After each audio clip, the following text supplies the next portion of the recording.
దక్షిణాదిపై BJP high command focus చేసిందా? South states లో పాగా వేసేందుకు బీజేపీ అధిష్టానం పావులు కదుపుతోందా? తెలుగు రాష్ట్రాల్లో సీఎం పీఠాన్ని అధిష్ఠించాలని భావించిన బీజేపీ తెలంగాణలో అందుకు తగ్గ బలాన్ని సమకూర్చుకుందా? తెలంగాణ సరే, మరి ఏపీ పరిస్థితి ఏంటి? అటు ఆంధ్రపై కూడా బీజేపీ ఫోకస్ చేసిందా? బీజేపీని బలపరుచుకునేందుకు బడా నాయకులను పార్టీలో చేర్చుకునేందుకు ప్లాన్ చేస్తుందా? 6 నెలలుగా బీజేపీతో చర్చించిన ఆ మాజీ సీఎం కాషాయ కండువా కప్పుకునేందుకు సిద్ధమయ్యారట. ఎవరు ఆ నేత? బీజేపీ మాస్టర్ ప్లాన్ ఏంటి? Watch the story.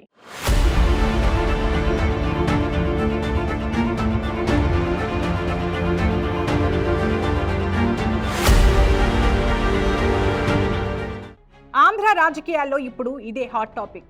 ఇన్నాళ్ళు పాలిటిక్స్ లో పెద్దగా యాక్టివ్ గా లేని మాజీ సీఎం నల్లారి కిరణ్ కుమార్ రెడ్డి బీజేపీ గూటికి చేరే అవకాశం ఉంది. అతి త్వరలోనే కాషాయ కండువాను కిరణ్ కుమార్ రెడ్డి కప్పుకోనున్నారు. తనకు తన తండ్రికి రాజకీయ జీవితాన్నిచ్చిన కాంగ్రెస్ పార్టీని వీడి ఎన్నికల వేళ కాషాయ కండువా కప్పుకోబోతున్నారు. 6 నెలలుగా బీజేపీ అధిష్టానంతో చర్చలు జరుపుతుండగా తాజాగా ఆ చర్చలు సఫలం కావడంతో కిరణ్ కుమార్ రెడ్డి కాషాయ కండువా కప్పుకునేందుకు సిద్ధమయ్యారు. ఇన్నాళ్లు బీజేపీకి ఏపీలో ఒక పెద్ద తలకాయ కోసం ఎదురు చూస్తున్న తరుణంలో కిరణ్ కుమార్ రెడ్డి రూపంలో ఆశాకిరణం కనిపించింది. ఏపీలో వికసించలేక వాడిపోతున్న కమలానికి నీళ్లు పోసి పువ్వులు పూయించే బాధ్యతను కిరణ్ కుమార్ రెడ్డికి అప్పగించబోతోందట బీజేపీ అధిష్టానం.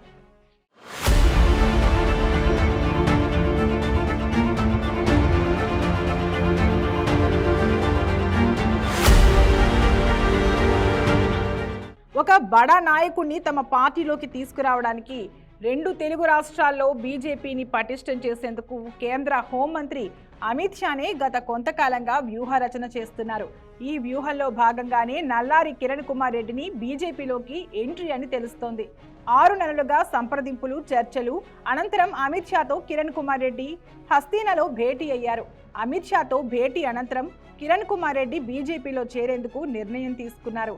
సీఎం స్థాయిలో పనిచేసిన కిరణ్ కుమార్ రెడ్డిని ఆ స్థాయిలో గౌరవం, పదవి ఇచ్చి ఆయన సేవల్ని వినియోగించుకుంటామని బీజేపీ అధిష్టానం హామీ ఇచ్చిందని తెలుస్తోంది. అందులో భాగంగానే ఆయన్ను పార్టీ మారడానికి ఒప్పించింది.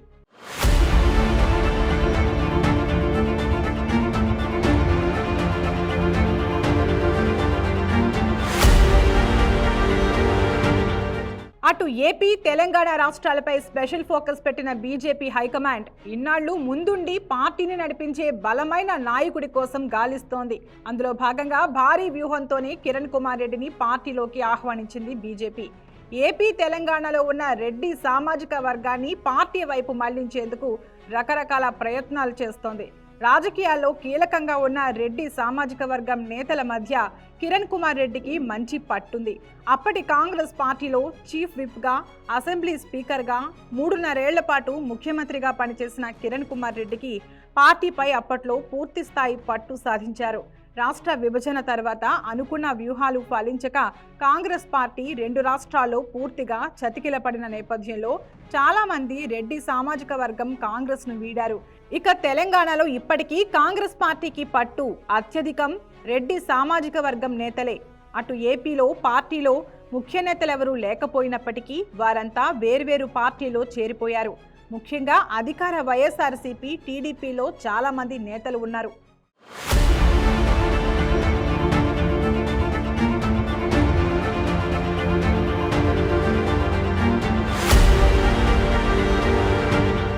ఇటు తెలంగాణలో, అటు ఏపీలో వివిధ పార్టీలో ఉన్న ఆ మాజీ కాంగ్రెస్ నేతలంతా ఇప్పటికీ కిరణ్ కుమార్ రెడ్డికి టచ్లో ఉన్నారు.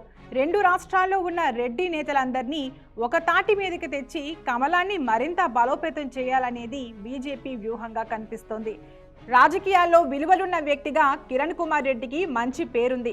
అప్పట్లో రాష్ట్ర విభజనను వ్యతిరేకిస్తూ ఏకంగా ముఖ్యమంత్రి పదవినే వదులుకోవడం, ఆ తర్వాత ఏ పార్టీలో ఉన్నప్పటికీ ఇతర నేతలని ఎక్కడా విమర్శించకపోవడం లాంటి అంశాలు ఆయనకు మరింత విలువని పెంచాయి. ఈ నేపథ్యంలో 2 తెలుగు రాష్ట్రాల్లో అన్ని పార్టీలో కిరణ్ కుమార్ రెడ్డి అంటే మంచి గౌరవం ఇస్తారు పొలిటికల్ లీడర్లు. అందుకే ఆయనకున్న క్రెడిబిలిటీని బీజేపీ ఉపయోగించుకోవాలని బీజేపీ భావిస్తోంది. అందులోనూ రాయలసీమ డిక్లరేషన్ విషయంలో ఎప్పటి నుంచో బీజేపీ ప్రకటిస్తూ వస్తోంది. అందుకే రాయలసీమలో కాస్తో కూస్తో బీజేపీకి పట్టుంది. ఇలాంటి పరిస్థితుల్లో ఆ పట్టుని మరింత పెంచుకుని వాటిని ఓట్లు దిశగా మలుచుకునేందుకు కిరణ్ కుమార్ రెడ్డిని రంగంలోకి దింపబోతుంది బీజేపీ. రాయలసీమ రెడ్డి నేతలను పార్టీకి తెచ్చేందుకు కిరణ్ కుమార్ రెడ్డి చేరిక కలిసి వస్తుందని భావించింది.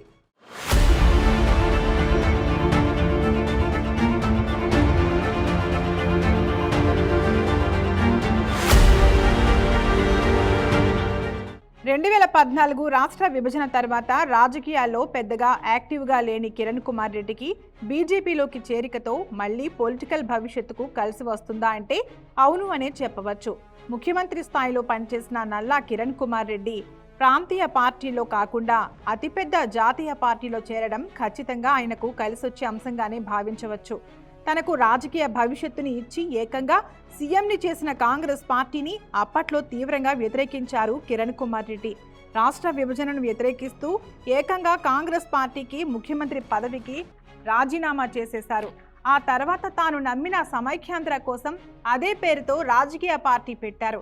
లగడపాటి రాజగోపాల్, ఉండవల్లి అరుణ్ కుమార్, హర్షకుమార్, సాయి ప్రతాప్ లాంటి కాంగ్రెస్ అగ్రనాయకుల సపోర్ట్తో పార్టీ పెట్టినప్పటికీ ఎందుకో ప్రజలు పెద్దగా ఆ పార్టీని ఆమోదించలేకపోయారు.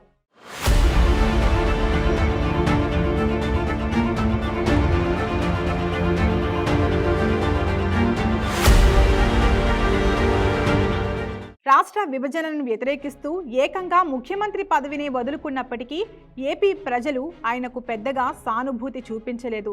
కనీసం తాను నిలబెట్టిన అభ్యర్థులకు ఏపీలో కనీసం డిపాజిట్లు కూడా రాకపోవడంతో ఆ పార్టీని ఎత్తేసి మళ్లీ కాంగ్రెస్లో చేరారు. రెండోసారి పార్టీలో చేరినప్పటికీ క్రియాశీలక పాత్ర పోషించలేకపోయారు. పార్టీ కార్యక్రమాల్లో ఎక్కడా పాల్గొనలేదు. కనీసం రాహుల్ గాంధీ చేసిన భారత్ జోడో యాత్రలో కూడా ఆయన పాల్గొనేందుకు సుముఖత చూపించలేదు. అసలు ఆయన కాంగ్రెస్లోనే ఉన్నారా, రాజకీయాలకు పూర్తిగా దూరమైపోయారా అనుకుంటున్న తరుణంలో ఇలా కాషాయంలోకి ఎంట్రీ ఉందని తెలియడంతో మరో సంచలనానికి తెరతీశారు. బీజేపీలో ఆయన చేరడంతో ఆ పార్టీకి నిజంగా ఎంత ఉపయోగం ఉంటుందో లేదో తెలియదు, కానీ రాజకీయంగా మళ్లీ జనాల్లోకి వెళ్లడానికి కిరణ్ కుమార్ రెడ్డికి మాత్రం ఇది లాభమేనని చెప్పొచ్చు.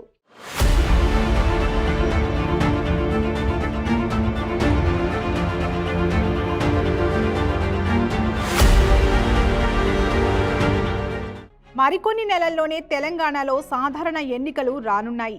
ఈ నేపథ్యంలో ఎలాగైనా సరే ఈసారి ఎన్నికల్లో అధికారంలోకి రావాలనేది బీజేపీ భావిస్తోంది. అందులోనూ అమిత్ షా కూడా తెలంగాణపై విపరీతమైన దృష్టి సారించారు. ఇప్పటికే అనేక దఫాలుగా తెలంగాణ బీజేపీ నేతలతో ఎప్పటికప్పుడు సంప్రదింపులు జరుపుతున్నారు. ఇలాంటి పరిస్థితుల్లో తెలంగాణ ఎన్నికలకు కిరణ్ కుమార్ రెడ్డిని రాజకీయ వ్యూహాలకు సిద్ధాంతకర్తగా వినియోగించుకునే అవకాశం ఉన్నట్లు తెలుస్తోంది. తెలంగాణలో రాజకీయ పరిస్థితులపై, ప్రాజెక్టులపై, ఇక్కడి సమస్యలపై కిరణ్ కుమార్ రెడ్డికి పూర్తి స్థాయి అవగాహన ఉంది. అయితే రాష్ట్ర విభజనను వ్యతిరేకించిన వ్యక్తిగా కిరణ్ కుమార్ రెడ్డికి ఇక్కడ ప్రజల ఆమోదం పెద్దగా లేకున్నా ఇక్కడి నేతల్లో ఇప్పటికీ ఆయనకు పట్టుంది.